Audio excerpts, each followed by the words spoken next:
Hello hi welcome back to my channel. ఈరోజు మేమైతే బఫెట్కి వెళ్ళిపోతున్నాము.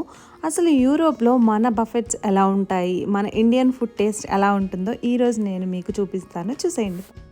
ఈ రెస్టారెంట్ వచ్చేసి నెదర్లాండ్స్లో డెన్ హ్యాగ్ అనే ప్లేస్లో అయితే ఉంది.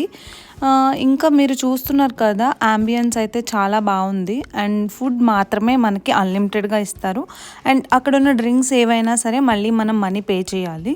ఇక్కడ వచ్చేసి స్టార్టర్ నుంచి డిజర్ట్ వరకు అన్ని ఐటమ్స్ అయితే ఉన్నాయి. స్టార్టింగ్లోనే పానీపూరి పెట్టేశారు. అది చూడడానికి అయితే చాలా టెంప్టింగ్గా ఉంది. ఫస్ట్ అయితే నేను పానీపూరి కౌంటర్ దగ్గరికి వెళ్ళాను. అండ్ ఇప్పుడు మీరు చూసే ప్రతి ఐటమ్ వచ్చేసి వెజ్ ఐటమ్సే. చెప్పాను కదా, పానీపూరి చూడగానే టెంప్ట్ అయిపోయానని, అందుకనే నేను ఫస్ట్ పానీపూరి దగ్గరికి అయితే వచ్చాను. అసలు నేను ఇండియాలో ఇంత టేస్టీగా పానీపూరి తిన్నాను, మళ్ళీ ఇక్కడే నేను ఇంత టేస్టీగా పానీపూరి అయితే తిన్నాను. పానీపూరి అయితే చాలా బాగుంది. అండ్ నెక్స్ట్ అక్కడ దహీవడ, పాపిడీ చాట్, సమోసా చాట్ అన్ని వెరైటీస్ ఉన్నాయి. మనకి ఏది కావాలన్నా వాళ్ళు అది అన్లిమిటెడ్గానే ఇస్తారు.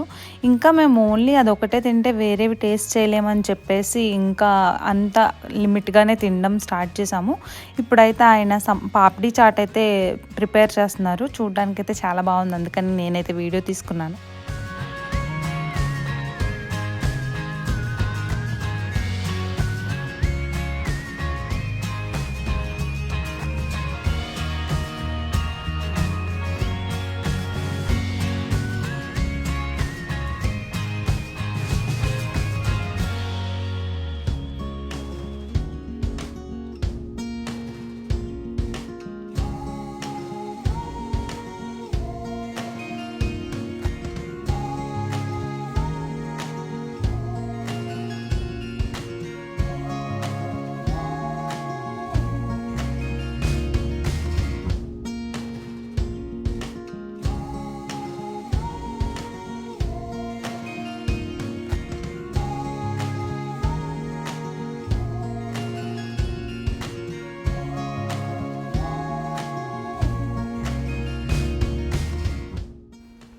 చాట్ అయిపోయాక మేమైతే స్టార్టర్ కౌంటర్కి వెళ్ళిపోయామన్నమాట.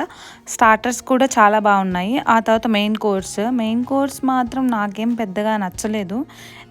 మరీ అంత సూపర్గా అయితే ఏం లేదు, యావరేజ్గా ఉంది మెయిన్ కోర్స్ అయితే. స్టార్టర్స్ పానీపూరి వరకు అయితే చాలా బాగుంది.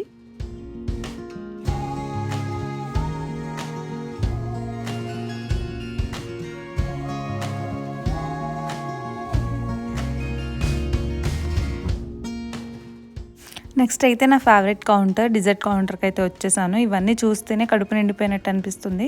కానీ తినాలి అని చెప్పి అన్నీ అయితే నేను ప్లేట్ నిండా అందంగా డెకరేట్ అయితే చేసుకున్నాను. కానీ నాకు తెలిసి నేను 2 గులాబ్ జామ్ తినగానే నాకైతే కడుపు ఫుల్ అయిపోయింది. అండ్ అంతకు మించి తినలేకపోయాం కూడా. కాకపోతే డిజర్ట్స్ కూడా చాలా బాగున్నాయి, క్యారెట్ హల్వా అవన్నీ కూడా. ఎవరైనా నెదర్లాండ్స్లో ఉన్నట్టయితే ఖచ్చితంగా ఈ రెస్టారెంట్ని అయితే విజిట్ చేయండి ఫ్యామిలీ అండ్ ఫ్రెండ్స్తో. ఇదైతే వర్త్ విజిటింగ్ అని అయితే అనిపిస్తుంది మీకు.